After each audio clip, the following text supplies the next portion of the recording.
यह घटना झारखंड के दक्षिणी छोटा नागपुर की प्रसिद्ध घटना है। एक राजा के 7 बेटे और एक बेटी थी जो खुशी खुशी अपना जीवन व्यतीत कर रहे थे। 7 भाई बहनों में इकलौती छोटी बहन बहुत ही शांत स्वभाव, आज्ञाकारी और संस्कारी थी। उनका जो सबसे छोटा भाई था उसका आंखों में सातों राजकुमार की बहन अकेले घर से खुशी खुशी सबके लिए साग बनाने के लिए जंगल से सोरोटी साग को तोड़ने के लिए गई। बड़े प्यार से सोरोटी साग की सब्जी बनाने से पहले बैठी सब्जी और सब चीज़ें काटने लगी। साग काटते काटते उसी दौरान उसकी उंगली में चोट लग गई, जिससे रक्त की एक तेज धारा निकलने लगी। उससे उसका पूरा हाथ खून खून हो गया।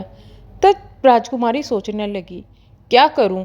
अगर घर में दीवार पर खून को पोंछती हूँ तो भैया लोग देख लेंगे और चिंता करेंगे, और यदि कपड़ों पर पोंछती हूँ तो भाभी खून लगा कपड़ा देखकर माहवारी समझेगी, खाना नहीं खाएगी। राजकुमारी इस डर से सब्जी पकाने वाले साग में सारा खून पोंछकर सब्जी को पका देती है और अपना खून का बहाव रोक देती है।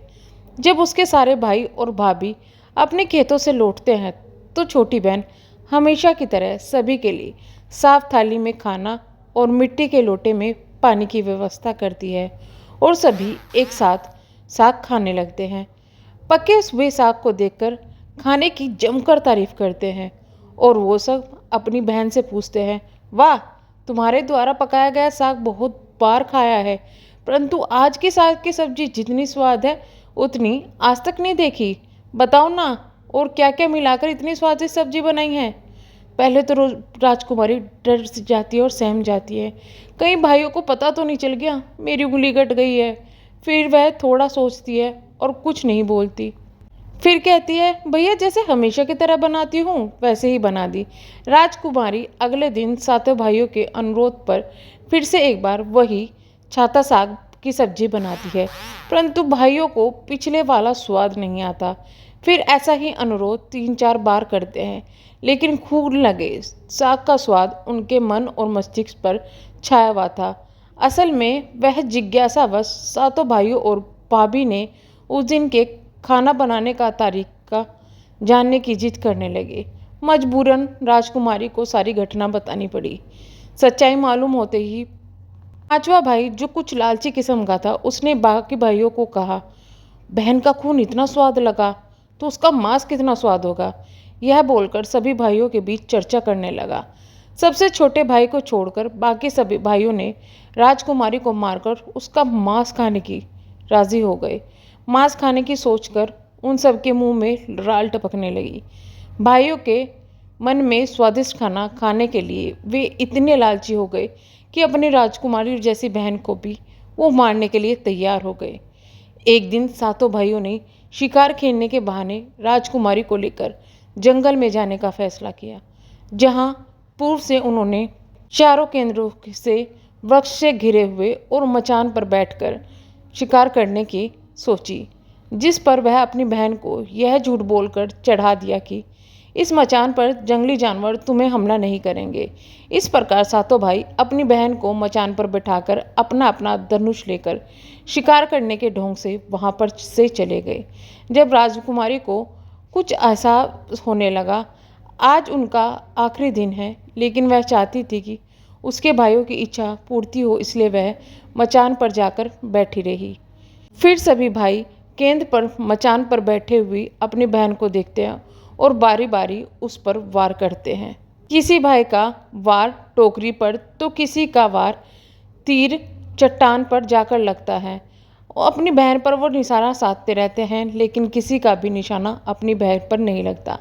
तभी राजकुमारी पूरी बातों को समझ गई कि भाइयों का क्या इरादा है, और वह अपनी मातृभाषा में गीत को गाने लगी।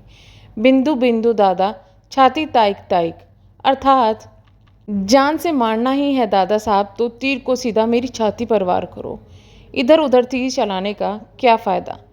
फिर सब भाइयों ने दोबारा से बारी बारी कोशिश की, लेकिन किसी का भी निशाना उस पर नहीं लगा। तब 7वें भाई की बारी आती है जिसकी आंखों में दिक्कत थी। जो भाई सबसे छोटा था वह अपनी बहन को काफ़ी ज़्यादा लगाव करता था। वह तीर चलाने से मना करता है, लेकिन राजकुमार उसे धमकी देते हैं कि अगर तू तीर नहीं चलाएगा तो हम तुझे भी उसकी तरह मार देंगे। डर कर छोटा राजकुमार अपनी बहन पर तीर तारने की कोशिश करता है। राजकुमारी हर बार की तरह फिर से गाना गाती है, बिंदु बिंदु दादा छाती तैक तैक। इतने में छोटे भाई का तीर सीधा राजकुमारी के सीने में लग जाता है। राजकुमारी की आत्मा शरीर से अलग हो जाती है और उसी प्रकार राजकुमारी वहाँ पटकने लगती है। वह देखती है कि उसके शरीर का मांस खाने के लिए उसके भाई कैसे ललचा रहे हैं और सबसे छोटे भाई को जबरदस्ती मारपीट करके उसके शरीर को काटने का आदेश देता है। बहन के मांस को पकाने के लिए बहुत सारी सूखी सब्जी लकड़ियाँ लाई जाती है। छोटे राजकुमार को लकड़ी लाने के लिए जंगल में भेजा। छोटा भाई जंगल में खोजबीन करके ढेर सारी लकड़ी जमा करता है और सोचता है कि कैसे इतनी सारी लकड़ी को बांधूं।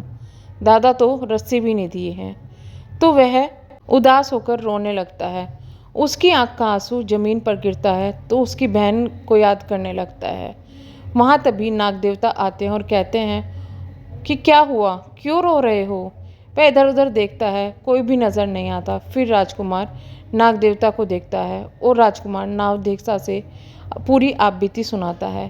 फिर नाग देवता कहते हैं, मैं लकड़ी पर रस्सी की तरह भारती लिपट जाता हूँ। तुम जब वहाँ पहुँच जाओगे तो मुझे निकाल देना। राजकुमार ऐसे ही करता है।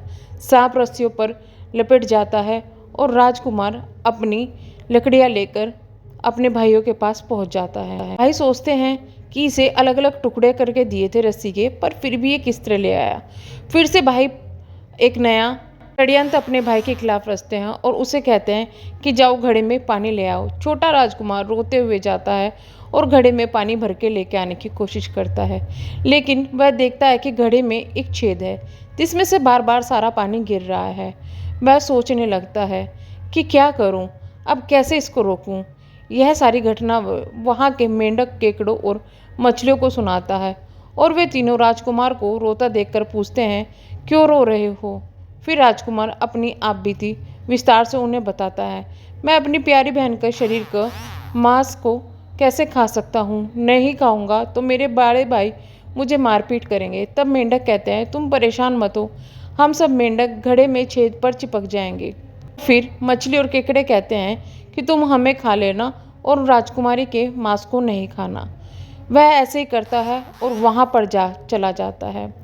जब वह वहाँ जाता है तो भाई अपनी बहन का मांस का टुकड़ा उसे भी देते हैं, पर वह अपनी बहन को नहीं खाता और पास ही के दीमक के टीले में उसे छुपा देता है और उसके साथ साथ में एक बड़ा बांस भी वहाँ पर लगा देता है।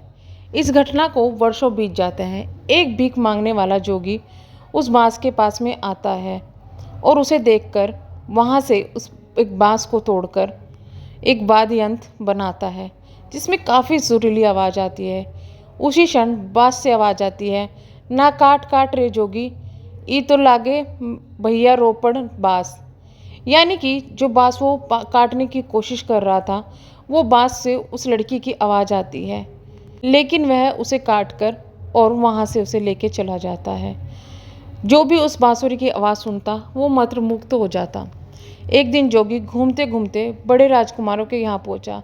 अधिक धन के लालच में जोगी जोर जोर से केदरा बजाने लगता है, परंतु इस बार उसके केदरा की आवाज़ मीठी नहीं बल्कि कर्कश हो जाती है।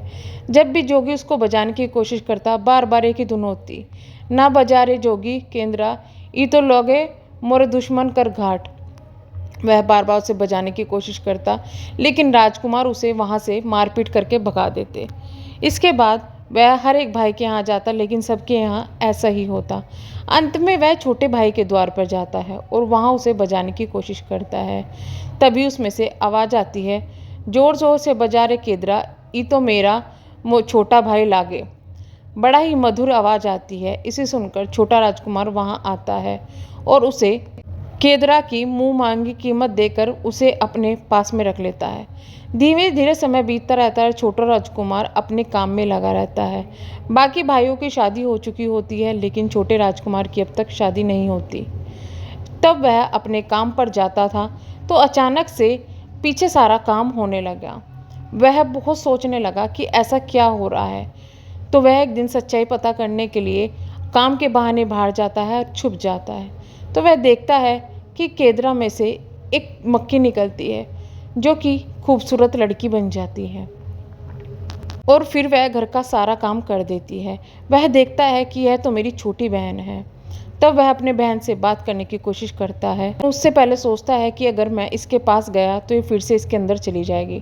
तो वह छुपकर उस केदरा को जला देता है, जिसके बाद लड़की हमेशा के लिए मानव रूप में परिवर्तित हो जाती है और दोनों भाई हंसी खुशी अपना जीवन व्यतीत करते हैं। आज भी इस गांव में आषाढ़ी पूजा के दिन बकरा काटा जाता है और पूरे गांव को घरों में प्रसाद के रूप में उसे दिया जाता है। यहाँ पर सतबैनी नाम की पूजा स्थान भी है जहाँ पर सरोटी साग को चढ़ाया जाता है। कैसी लगी आपकी कहानी?